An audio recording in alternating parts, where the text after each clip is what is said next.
One day the email finally arrived. The subject was your grades, and the sender my undergraduate director. I knew the content of the email before clicking on it. You gave 109 A's and 1 B this semester. Same case last semester. Come to my office to discuss this? At the time, I was on a yearly contract as non-tenure track faculty in an interdisciplinary department in the US, and I was very aware of my precarious position as part of the rising number of contingent faculty at my university. Our meeting took place that summer, and the department chair attended as well. We talked for 2 hours. I didn't tell them I believe grades are inherently hierarchical and make no sense in a department that grew out of the activism of people of color who sought to radically change the system of higher education in the country. I didn't say that because it might make me look unprofessional in the eyes of my tenured colleagues, and I wanted to be taken seriously as a junior scholar. What I did say was that all my students truly deserved to get an A, that I grade for effort, allowing as many resubmissions as the student wants, keeping in mind my students' particular capacities and experiences when they share them with me, which is often. I was told A is for excellence and not for effort. I was told that colleagues were talking about how easy my classes were. I was told to check my ratemyprofessors.com listing because students were saying I give all A's. I was told I was devaluing the reputation of the department by making the introductory class not rigorous and an ECA. I was told this would hurt me on the job market. As this was happening, the chair kept telling me, "We're not disciplining your grading." By the end of the meeting, it was clear that if I wanted to keep my job, I would have to find an alternative to my all A's policy. What exactly is the power wielded in grading? In this video, we draw on our collective 20 years of experience as contingent faculty at various institutions of higher education in the United States, as well as the works of Audre Lorde, Paulo Freire, and Michel Foucault, to analyze grading as a disciplining technology, in particular as it relates to us teachers, being disciplined by our own grading. This is part of a larger project to abolish grades, which we are launching with the publication of our article titled Against Grading in the journal Feminist Formations in August of this year. The two authors of this paper are immigrant queer women who have worked as teachers and scholars in higher education for a decade. I, Stina, am originally from Ludvika, Sweden, while Carolina was born and raised in Bogotá, Colombia. We have both received public awards for our teaching, but we have also been reprimanded by our supervisors for not teaching within the box and instructed to be more conventional, particularly in relation to grading. Thus, we have constantly walked the tightrope between teaching in ways we believe are better for our students and teaching in ways that will allow us to keep our jobs. And that is part of how grading functions to discipline us. In this video, we argue against the practice of grading and suggest that ending the grade-based model of education is possible. In the first section, we offer a brief history of the practice of grades. The second part focuses on teachers and how our grading practices discipline us, while the conclusion places the discussion on grading within the larger background of neoliberalism in the context of COVID-19. We close by inviting viewers to join us in a collective action for the transformation of education. If we want to make learning the raison d'être of the university, then we need a new political and educational vision for which the ungraded classroom is one aspiration. Higher education faces a curious situation. In spite of a growing body of literature that shows that grades are often useless and even harmful, the grading mandate remains firmly in place. In the era of COVID-19, faculty are encouraged to be innovative in all kinds of ways, to flip our classrooms, replace books with online materials, and to constantly update and rethink what we are doing. But even in the pandemic, the final outcome is still supposed to be a grade. In our critical studies classes, we often talk with students about Antonio Gramsci's concept of hegemony, the things that are so ingrained in the social structure that we don't even notice them. Grading functions as a hegemonic system. It is hard to think beyond, but a little bit of digging shows us that it is actually a fairly recent invention. In the US context, the first grading system appeared at Yale University, which started ranking its students in 1785. It was not until the 1940s that grades became widespread, and it took several more decades for grading to become a nearly universal model in US education. This development was a practical matter to coordinate between institutions in a rapidly growing educational system. The focus on grading and assessment has continued, and today students are exposed to more assessment than at any other time in the history of education in the United States. If the classroom is the locus in which grading occurs, the imperatives for individuating metrics and hierarchies don't originate in the university. Michel Foucault's Discipline and Punish offers a genealogy of the examination as a disciplinary mechanism in Europe, tracing the practice of the hierarchization of students back to the military schools of the 1760s and the rise of the nation-state. Foucault argues that the construction of hierarchy had a, quote, double effect. It distributed pupils according to their aptitudes and their conduct, that is, according to the use that could be made of them when they left the school, and it exercised over them a constant pressure to conform to the same model, so that they might all be subjected to subordination, end quote. Contrary to the rhetoric of individual benefit that permeates the current educational system, Foucault's genealogy poses grades and hierarchies as instituted primarily for the benefit of forces outside the student, enforcing behaviors and traits that will make the students useful for the dominant system upon graduating. But Foucault also points to something else, the way in which a graded hierarchical model of education individuates students in order to judge and measure them against others. The individuality that educational institutions laud is fundamentally tied to a model where some are seen as better than others, and each person is to be slotted into the particular niche that their individuality is suited for. We are disciplined to be hierarchized individuals so that we can be better controlled. Relatedly, grading to assess learning cannot be separated from capitalism. As Clyde Barrow shows in Universities in the Capitalist State, in the several decades leading up to the mass implementation of the grading regime, the number of bankers on the boards of trustees of U.S. private colleges and universities increased drastically, joining the ranks of businessmen who already made up a fifth of the boards. Barrow argues that these business executives introduced into universities the ideal of social efficiency and rationalization, and that over the past century, U.S. universities have been pressured to increasingly emulate the corporate ideal in both curriculum and research. In the words of Isabel Bruno and Christopher Newfield, these boards of trustees today, as yesterday's, quote, subject nonprofit activities like education to financialization and cost-cutting techniques, and they give philanthropic dollars to fields most likely to offer economic returns on investment.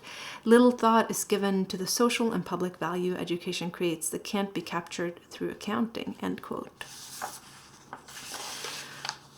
Furthermore, the cost of education today has been transferred from the state to students in the form of loans and debt, and the purpose of a college degree is nowadays arguably to improve the value of each student's brand. In the current context of ballooning student debt, what draws students to university education necessarily has much more to do with future income enhancement than with changing one's thinking and living. The question for us is therefore, what are the conditions of possibility for a change in the ethos of university education to occur? We believe that a gradeless future must be part of this project. This is in part because when we grade our students, we are not only disciplining them, we are also being disciplined ourselves. A meeting such as the one in the introduction to this video is a clear example of explicit disciplining. As Foucault argues, quote, the power in the hierarchized surveillance of the disciplines functions like a piece of machinery. It leaves no zone of shade and constantly supervises the very individuals who are entrusted with the task of supervising, end quote.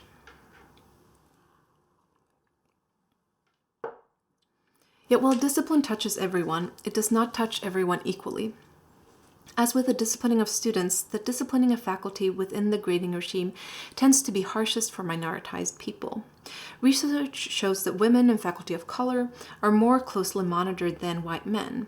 We see this clearly in research on student evaluations. Women and people of color, and especially women of color, tend to get worse student evaluations than white men.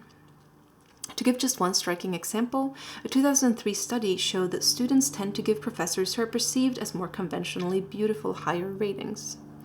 while faculty of all racial and ethnic backgrounds receive lower ratings when they are perceived by students as not meeting normative standards of beauty, standards that are already racialized, faculty of color are especially harshly penalized for being seen as ugly. Given that student evaluations are a key factor in hiring, rehiring, and promotion decisions, teachers must be careful to maintain strong evaluations. For those faculty members whose every action and appearance are severely judged, ensuring that all the ducks are in a row in areas where one has a semblance of control, such as grades, becomes extra important. So how do we change these disciplining dynamics? In his classic Pedagogy of the Oppressed, Paulo Freire writes about the absolute necessity of teachers' self-defense of our own dignity.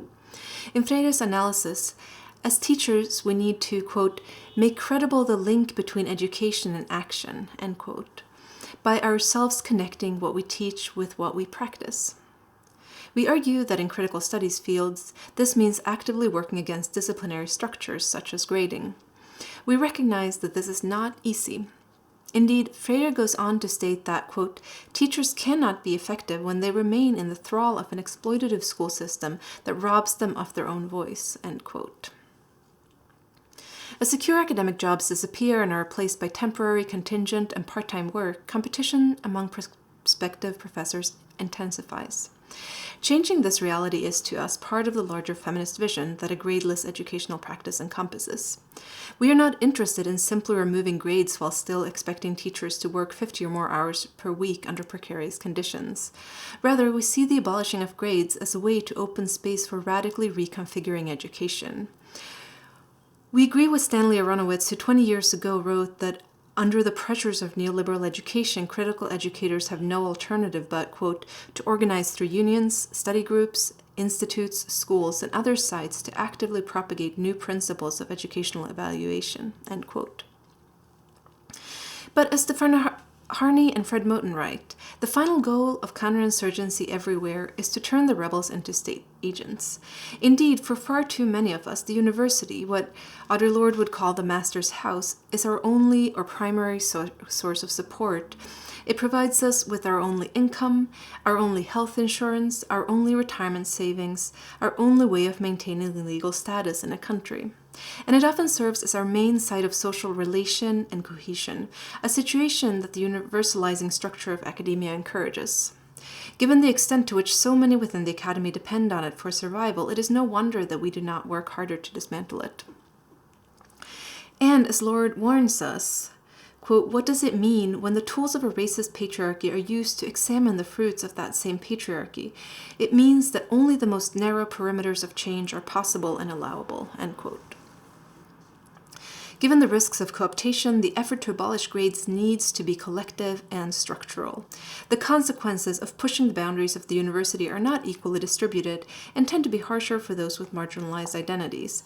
Thus, our conclusion is a starting point, an invitation to further collaboration. The first time I didn't grade, it happened unexpectedly. I was in my first year of doctoral studies and was working as teaching assistant in charge of my own class. I was also in coursework at the time, where we were reading about swarm networks, collective, decentralized, self-organized systems, and were invited to do a semester-long hive lab instead of turning in any assignments. As part of my hive lab idea, I came to the class I was teaching and arranged the seats in the circle, choosing a chair for myself. Once all the students were seated, I told them that from now on we were to act like a headless swarm. I was not going to get up and teach anymore, and class would be run by all of us. The students enthusiastically embraced the idea and ran their class for the rest of the semester. I intervened what I considered to be the amount of an interested student, but never again did I lecture or steer the direction of the conversations. The final assignment was a group project, and the students decided to do their project as a class. Called Take Back Our University, The project was a weekend event during which they raised awareness on university expenditure and joined the student union in their mobilization to protest tuition hikes, staging a 2-day sit-in in the office of the university president, which led to the lowest tuition increase in 20 years.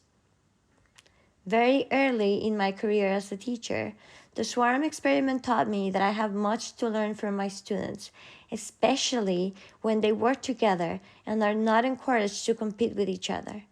And I learned something else. Even without my supervision, students turned in their papers and did their readings before class. For that semester, and many semesters after that, I assigned all A's. Whenever we recount stories like this one and mention our belief that education must be in the service of liberation and our aversion to grading, the question of, well, what do we do instead comes up. While we do not have the full answer, we want to point to the ways non-graded feedback already takes place and gesture to possible ways forward. People are given feedback from informal teachers as we learn to eat, walk, have sex, rock climb.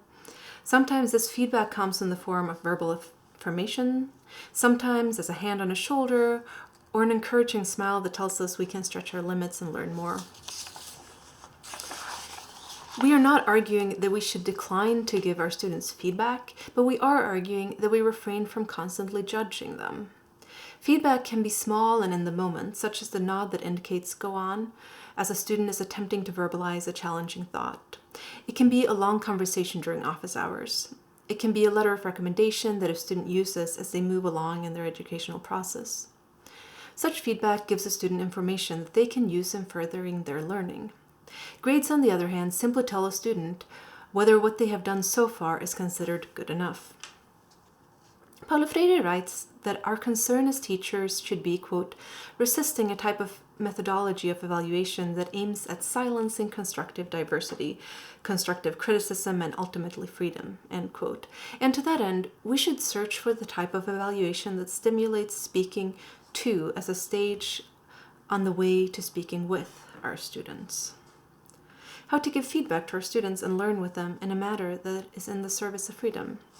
For Freire, education takes place when there are two learner-teachers who occupy different spaces in an ongoing dialogue. Since both participants bring knowledge to the relationship, the pedagogic process seeks to explore what each knows and what they can teach each other, and also to foster reflection on the self as actor in the world in consequence of knowing. Using grades as a way to assess learning does not recognize that the process of teaching is also a process of learning, and vice versa. Our stance against grading follows Freire in the recognition that, quote, education as a humanist and liberating praxis posits as fundamental that the people subjected to domination must fight for their emancipation, end quote. Education must therefore function as a catalyst for the conscientization of students and teachers alike, as social and political actors capable of creating alternative worlds. We propose that we can transform the assessment of learning by building classrooms where the student is not subordinated to the teacher, but rather her collaborator.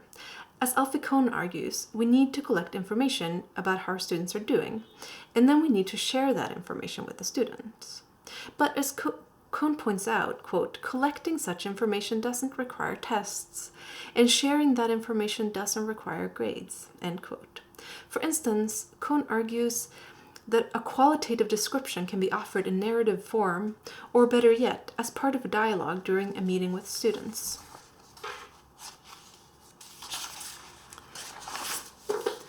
This dialogue would revolve around what the students and teacher learn together and from each other, and it would touch upon the students and teacher as conscious actors of social transformation in their particular context.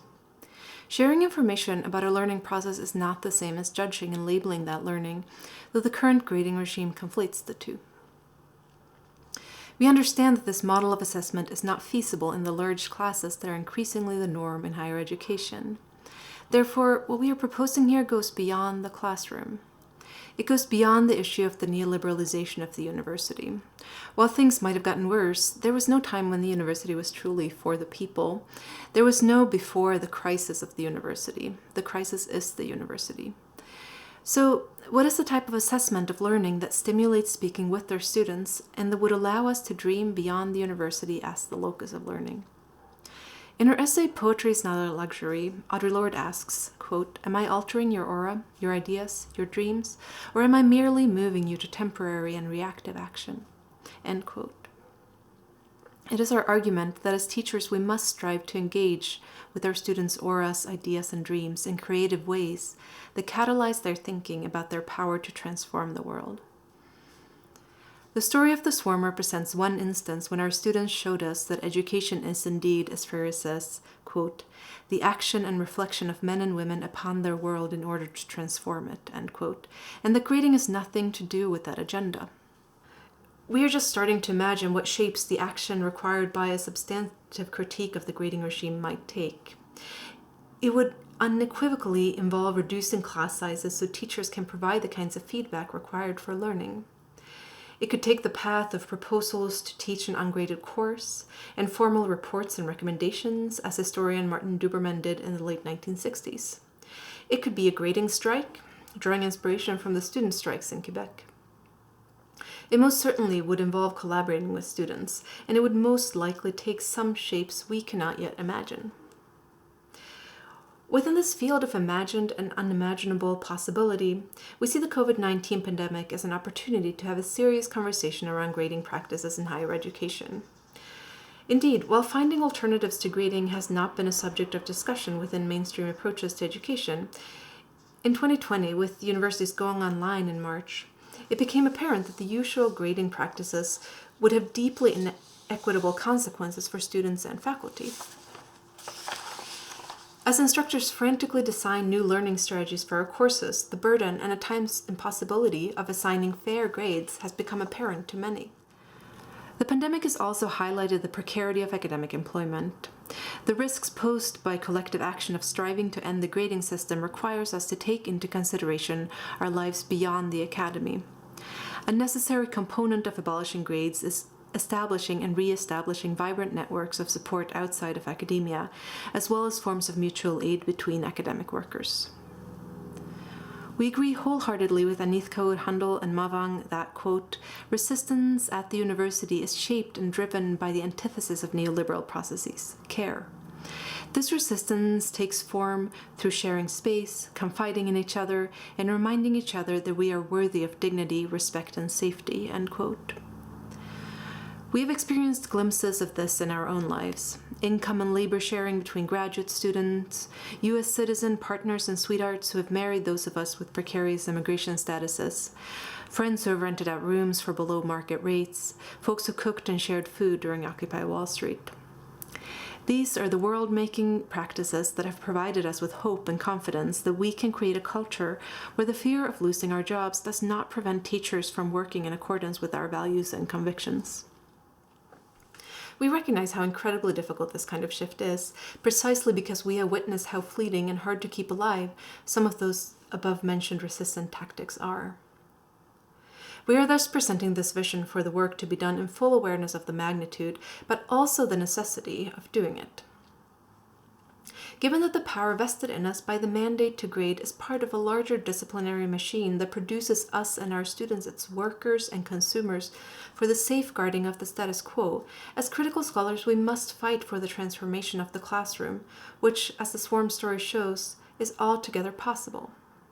And in changing the classroom, we can create coalitions against grading that will challenge the mandates of the capitalist university and of neoliberalism as a way of living. Audre Lorde invokes the poet in each of us to give name to the nameless so it can be thought. We know that another world is possible that does not involve the hierarchies and individuation of current higher education. The time to resist the disciplining power of grading and to imagine alternative ways of learning assessment is now, and the only way to move forward is collectively. Contact us, we will organize together.